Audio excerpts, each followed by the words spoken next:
So thank you. It's a wonderful opportunity to be able to speak this morning. What I wanted to do is just share with you what I call a few things I've learned in 40 years as a missionary. In 1982, we began work with InterVarsity Christian Fellowship in Vermont. We spent 5 years there, and then ever since then, we've been in France. 30 years in Paris, and now 4 years in Normandy.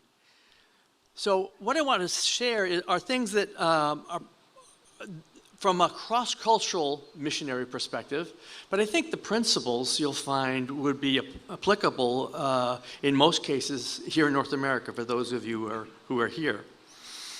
The first thing I would say is the importance of call or vocation. Vocation brings up, at least in France, vocation is spiritual vocation, vocation of a priest or a nun. But it simply means calling. What has God called us to do? And in our story, it goes back to Bible school. Mickey and I met at Bible school in the 70s, and our first real conversation was about France. We met in the library, and then that other conversations continued. A year and a half later, we were married. And by then, we knew that we would be spending time in France. That was new to me when I met her. 18 months later, I knew that God had called us. A calling isn't something that it rarely strikes you as a lightning bolt. It's something that begins to bubble up inside, and it's confirmed by the prayers of others, by people who know you, by people who encourage you, and you just begin to know that God is speaking. And we knew that we were supposed to go to Paris, or France, hopefully Paris, and that's exactly what happened. But it was 8 years later, and God blessed us in knowing that it was going to be France, but there's so much more He doesn't tell us. And God rarely tells us too much in advance. I think most of the time we'd be so scared if we knew that we would just say no, we turn around and walk away. But it turns out that that calling, which is so clear, is absolutely necessary. It's an anchor. When times get tough, we have to ask ourselves, what has God said? Has He said anything else since then? Has He changed His mind? Just because we're having a tough week or a tough month or even a tough year doesn't mean that God's changed His mind. He's with you right in the middle of it. And that calling is really important. For us, probably for me, one of the darkest periods of ministry was towards the end of that church planting time. There was transition coming, we knew it. And for a variety of reasons, for a loss of key leadership, for changes, for conflict with some people that were very close to us, I was depressed. No, I was just really discouraged. But that was the same month we actually bought a house in Paris. And because we knew that God wanted us there, and we weren't going away. I think another principle for me, which is really important, is always be a learner. You'll always be an apprentice. We like to be the experts, but the reality is, as missionaries, we're always going to be apprentices. There's so much to learn, and we're always on the weak side. We just don't have all the pieces. We know that. And that forces us to depend on God. This goes for learning a language. In my case, I learned French at age 30. I actually had 2 years of high school French, and that was horrible. I struggled to get a C. I hated it.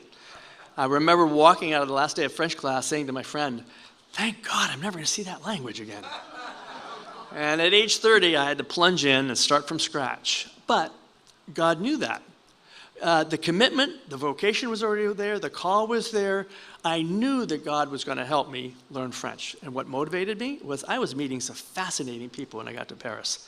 And in order to really get to know them, I had to learn that language. So 4 hours a day for months, I worked at it.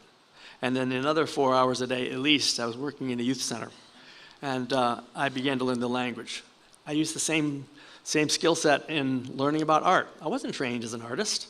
And so I went to my artist friends and I said, "You got to teach me. I just don't know. You got to help me." And I would ask silly questions. As I was learning a language, I had to ask baby questions and silly questions that made everyone laugh and chuckle. Well, they laughed at my questions about art too. But I had some patient people that helped me, and I grew. But we always have to be a learner.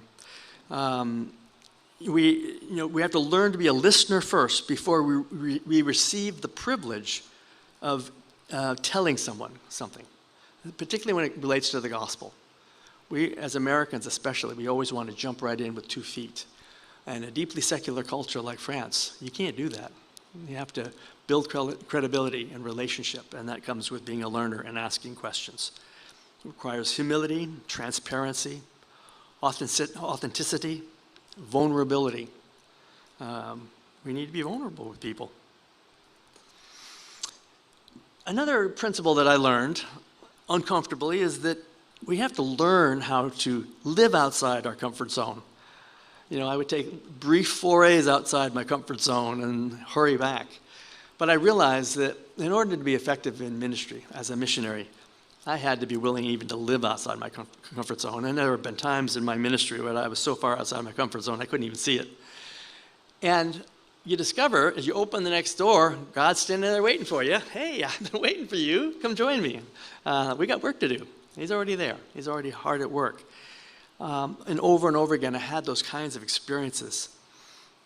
When I was called to ministry, I thought I would be pastoring an American church somewhere in the States. That was the comfort zone.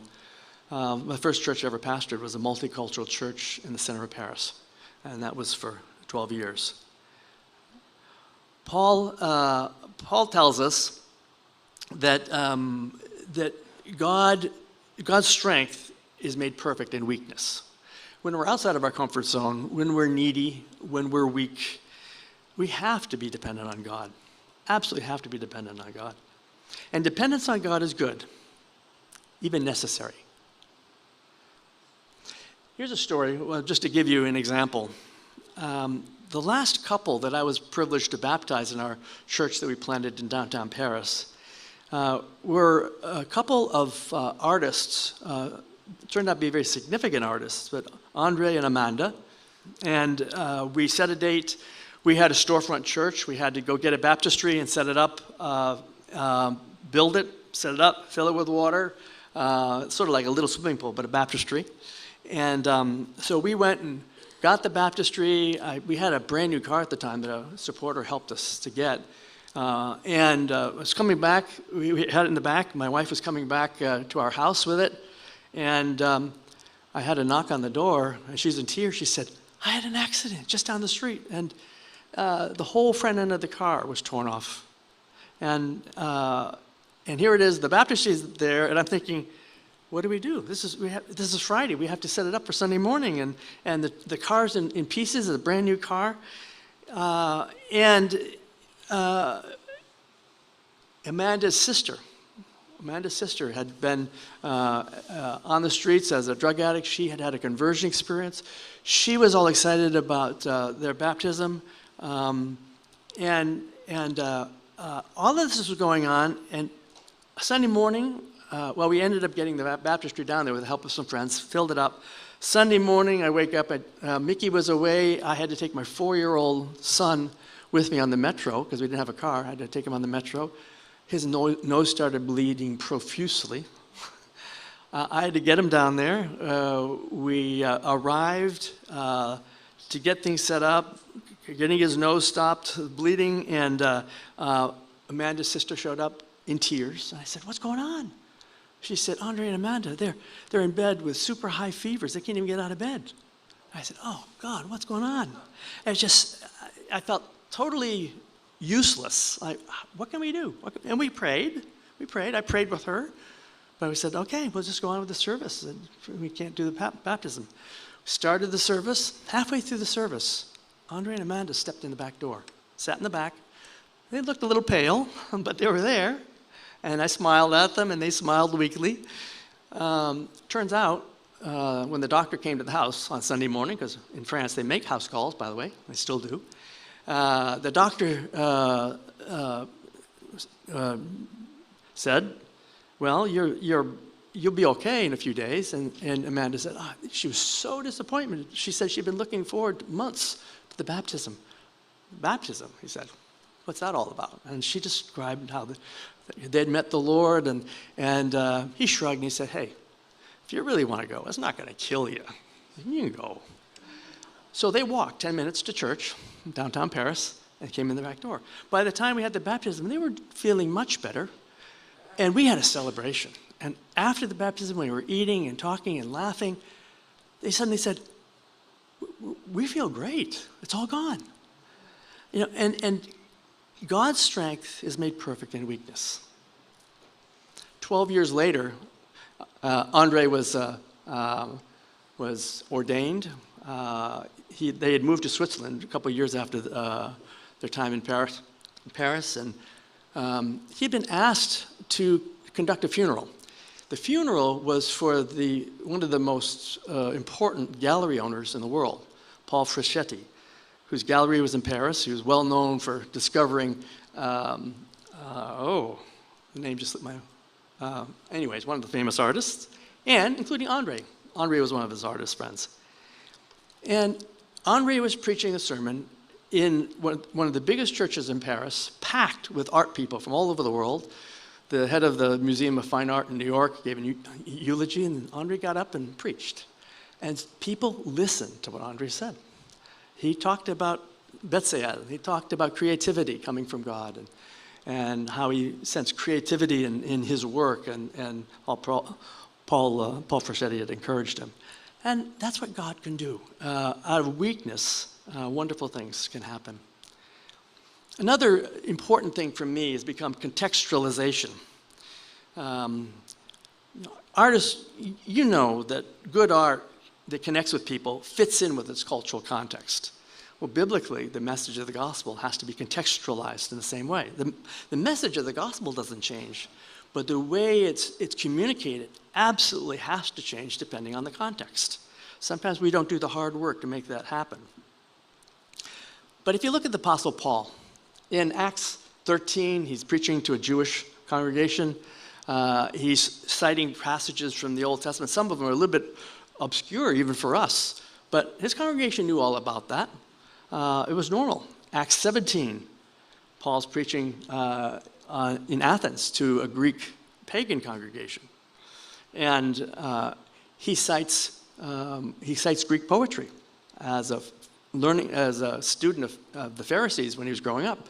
He never would have been allowed to read Greek poetry, but it's important for him as a messenger of the gospel to understand the context. He went around Athens looking at all the idols, reading the inscriptions, and he said, I found an inscription to the unknown God. He's the one I want to tell you about today. He learned how to connect with people. So these two passages from Greek poetry are in our scriptures. They're part of the scriptures now, from pagan Greek poets, because Paul preached in Athens that day. So the message of the gospel, it was given to us in a particular cultural context 2,000 years ago. And today, our cultural context is radically different. The message is the same, but how do you connect to that context? It's a very important step to make. I also learned that missionaries are like scaffolding. Scaffolding is temporary. It's important and necessary to the building process. It provides support, the flow of supplies, people, and resources.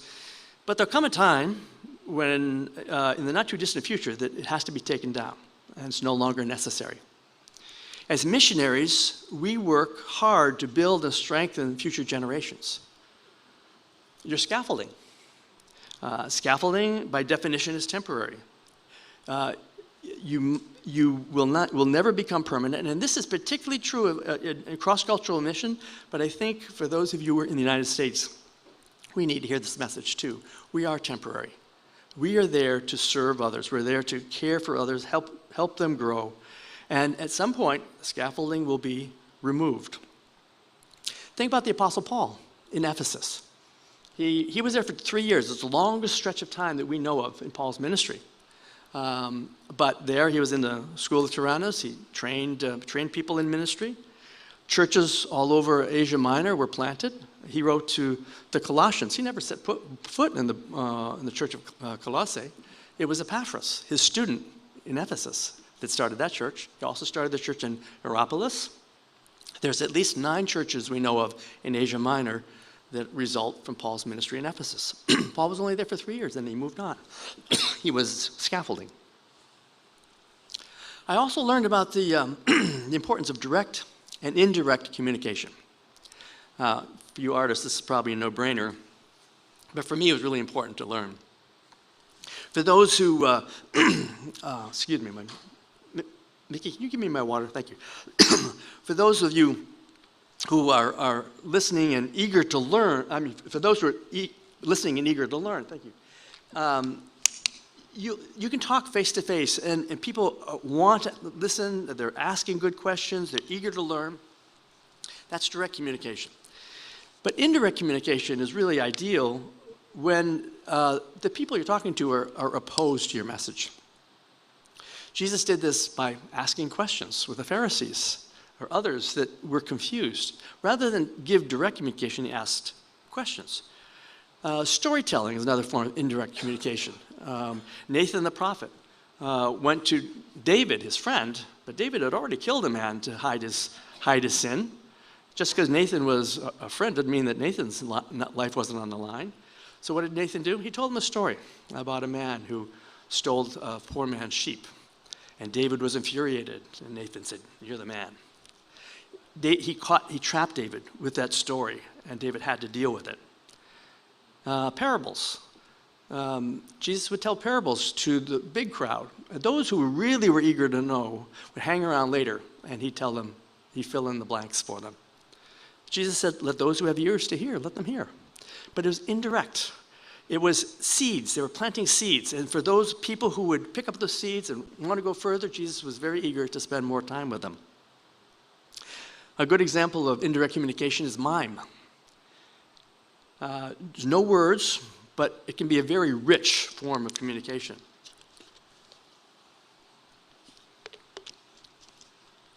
I once had the privilege of watching Marcel Marceau teach a course. His school was just down the road from the church we planted. Two of the people in our church were his students. That's how I was able to get in. And Marceau was teaching one day, and he gave his second-year students a challenge. He said, I can't remember the exact scenario, but it was a scenario that involved intense emotions. And he asked three of his students, one after another, to act out in mime this scenario that he gave them. And I thought they did a really good job, quite admirable, actually. But then one of the students said, Mr. Marceau, it's so difficult. How would you do this? And he said, "Okay, watch this." And he did it. And it was amazing what he did. It brought tears to your eyes, just watching him. Never said a word. Never said a word. And so afterwards, one of the students said, "How did you do that? What do you do? Help us," they said. And he said, "Okay, here's the secret." He said, when I need to communicate intense emotions, I picture the passion of Christ. This was a non-practicing Jewish man referencing the passion of Christ. But these intense emotions that communicated deeply, that touches the heart first before it engages the brain. That's what art's all about. That's what I learned. And art is really, this is one of the things I learned, that art connects with a deeply secular culture. Why? Because it's indirect. It's not in your face. It's indirect. It touches the heart. It asks questions rather than gives answers. Art points to truth. It's like, if you go on a hiking trail, you see the marks to follow the trail. For those of you who want to continue to follow the trail of truth, there's the marks, and you keep following along. That's what art does. Our church in Paris did every year we participated in the Paris City Music Festival on the 21st of June. You had to give free concerts. You couldn't charge money for it. And we'd reserve a place out on the street, and the streets were blocked off. And this year we had a gospel music group. It happened to be a gospel group from Boston. These guys were really good musicians. They were black gospel singers that sang professionally, and they were talented. And gospel music is absolutely loved in France. Don't ask me why, but God has used it over and over again. So when these guys were out on the streets and they began singing, there was very quickly 500 people around us. And it was fascinating to see because they were our neighbors. I knew by sight many of those people. I knew where they lived. I knew where they worked. They were there. They took a break just for a minute, and my French colleague got the microphone. He's an evangelist. And he had an armful of little Gospels of Luke. He just took the microphone and he said, gospel, Evangile is gospel. It's good news. If you want to understand good news that grew out of suffering, slavery, and human suffering, and how people could sing joyful songs of hope, I'd be happy to give you these Gospels of Luke. And he gave the mic back, and this crowd of 500 turned on him and pressed in on him, trying to grab the Gospels out of his arms. And he looked at me because he was being squashed in the middle. I could see his head, and he looked at me and said, "Help, help." I couldn't move. I was rooted there. I couldn't move. I didn't know what I was seeing. These were our neighbors. If I had handed them a Gospel of Luke that afternoon, at 3 PM, they would have tossed it out of my hand. They would have walked by and chuckled, But no, now they wanted desperately to get those Gospels. And that's what art had done. That's how God used it. Another thing I learned is if you're going to be an artist, you have to be a good artist. In France, that's important. You can't say you're an artist if you're not willing to really work hard at it.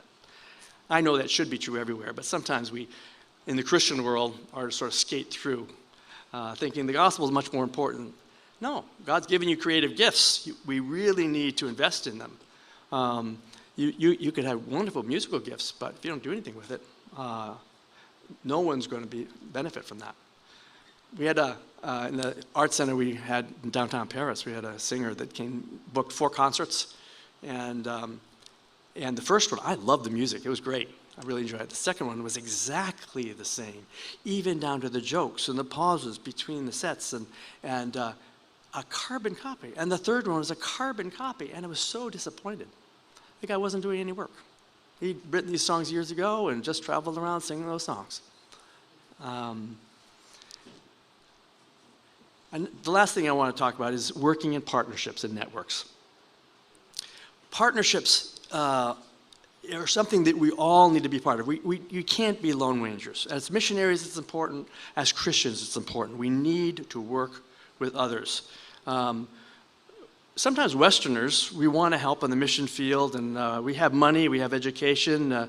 We want to be able to call the shots because we're coming with our pockets loaded with money, and we think we know what needs to happen. And there's an African pastor that said, the problem with partnering with Westerners is that it's like sharing a 3-legged stool with someone who has a very big butt.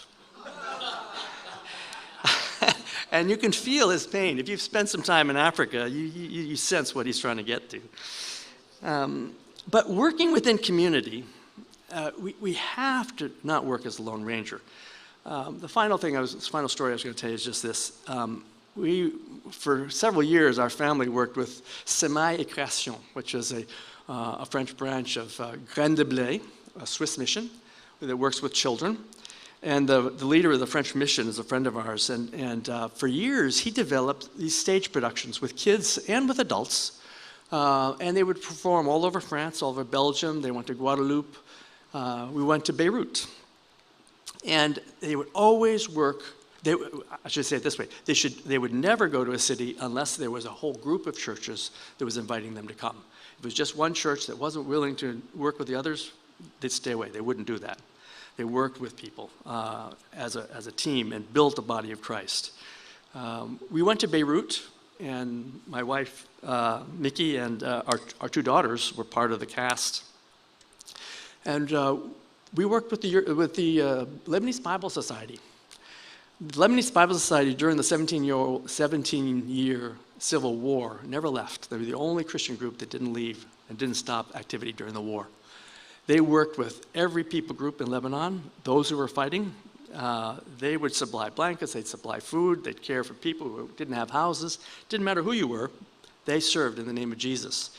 So when this group invited Semaille et Création to come, people from all over Lebanon came, and because they had religious